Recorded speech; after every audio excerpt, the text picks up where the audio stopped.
So it is end of the road for Zelensky, the president of Ukraine. It is end of the road for him in the sense that the United States is no longer having it. The United States is no longer having it. President Trump can no longer have or contain his excesses. Recently, Zelensky today visited the Oval House, he visited Washington, D.C. He met with the President of America, Trump, on the issue of the ongoing special military operation, I mean, the war between Russia and Ukraine. It didn't go well for him. He was literally chased out of the White House. I will let you watch the video, and just about this video, then we'll talk. Do you disagree that you've had problems bringing people into your military? And do you think that it's respectful to come to the Oval Office of the United States of America and attack the administration that is trying to prevent the destruction of your country? A lot of questions. Let's start from the beginning. Sure. First of all, during the war, everybody has problems. Even you, but you have nice ocean and don't feel now, but you will feel it in the future. God bless. You don't know that. God bless. God bless. You will not have a war. Don't tell us what we're going to feel. We're trying to solve a problem. Don't tell us what we're going to feel. I'm not telling you. Because you're in no position to dictate that. That's Remember exactly what this. you're doing. You're in no position to dictate what we're going to feel. We're going to feel very good. You will feel influence. We're going to feel very good and very strong. You will feel influence. You're right now not in a very good position. You've allowed yourself to be in a very bad position, and he happens to be right about it. From the very beginning of the war. You're not in a good position. You don't have the the cards right now. With us, you start having not cards. playing cards. But right now, you don't. I'm You're very playing serious, cards. Mr. President. You're I'm playing very cards. serious. You're I'm gambling the with the president lives in of war. millions of people. You're you- gambling with World War III. what do you You're think about? gambling with What do you World think War about? III. And You- what you're doing is very disrespectful to the country, this country. That's with back all to you. respect to your Far country. more than a lot of people said very they respect. should have. Have you said thank you once? This A lot entire of meeting? times. No, in this Even entire meeting, have today. you said thank Even you? today. You went to Pennsylvania and campaigned for the opposition in October. Offer some words of appreciation for the United States of America and the president who's trying to save your country. Please, you think that if you will speak very loudly about the war, you He's can... not speaking loudly. He's not Yeah. speaking loudly. Your country's Can I- in big can I- trouble. can I Wait a answer? minute. No. Can You've I done a lot answer? of talking. Your country is in big trouble. I know. So, President Trump actually won't take any of those things from Zelensky. It was all about shut it up. It's okay. Hold it there. You know. Now I go tell you one of few things. I know say many of you are not following the trend, or perhaps you don't know what is going on as regards to this ongoing war between Russia and Ukraine, which has literally affected everything that has to do with our human activity today, ranging from home appliances, the food we eat, and everything today. The rise in the devaluation of Naira, the devaluation of every of our other African currencies.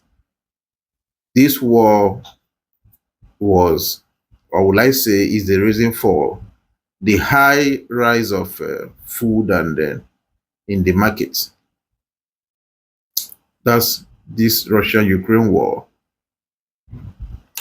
So in early 2022, that's I think January or so, the Russian government launched an SMO. They called it. They said it's an SMO, special military operation in Ukraine.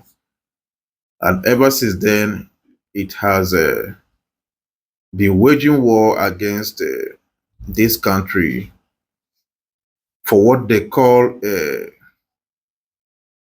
will I say, what they call infringement on the right of its citizens. in the Donetsk, Luhansk, Kherson of Ukraine. You see, in this part of Ukraine, now mostly Russians, those areas, Russian-speaking regions.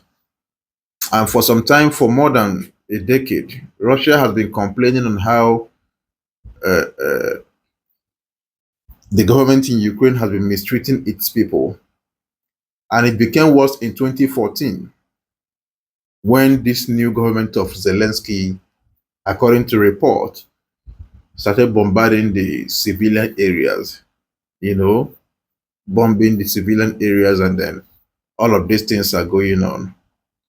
Putin wouldn't have it.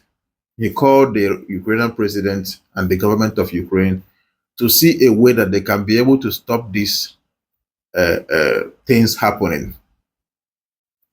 So the government didn't give him any good reply or any good response. Okay.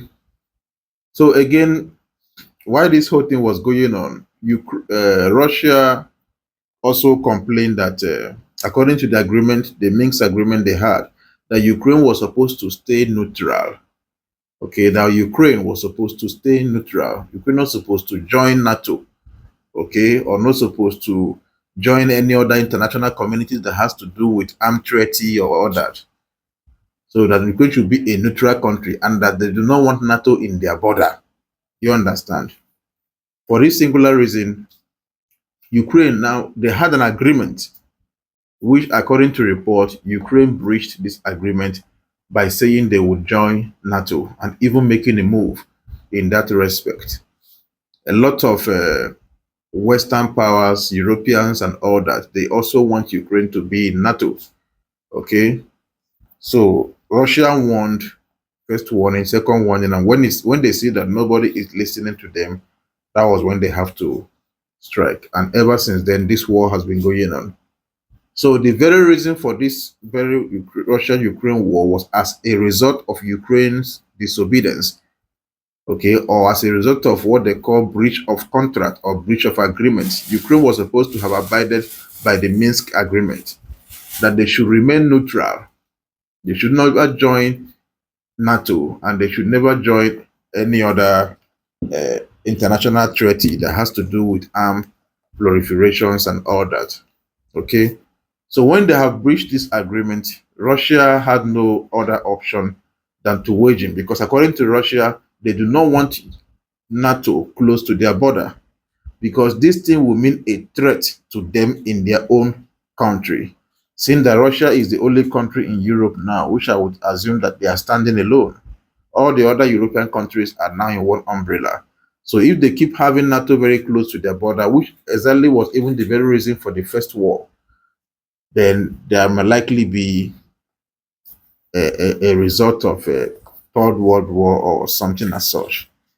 So ever since these past 2 years or going to 3 years, US has been the one helping Ukraine fight this war by funding them financially, giving them the needed equipment to, fight back and all that. US has been the biggest contributor with other European countries, Germany, Germany, France, and then Estonia, name them, other countries in Europe, which has been helping Ukraine to fight this battle. So at this point, Trump has taken over, and Trump said, the beginning of his government, he said, America first. Okay, Trump do not want any other country to be their major priority. So for now, he wants to face America's problems. He doesn't want to face international problem, leaving America to rot. Do you understand?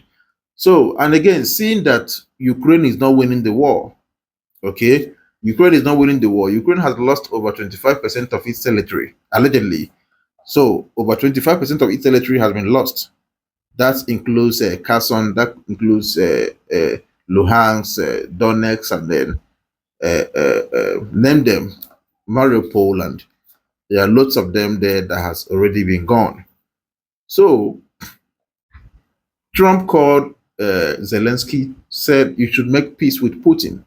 You are now fighting a lost cause. You cannot continue this fight, and we cannot continue to fund this fight. And again, you have to give us our money. All the money that the previous government has given to you, you have to give them back to us. There is no need keeping this money. So according to Trump, he said they have spent over 300 something billion US dollars they have sent to Ukraine. And then on the other hand, Zelensky was saying that he never did receive any 350 something billion or whatever. That what amount that he has been able to receive so far is barely less than 100 billion.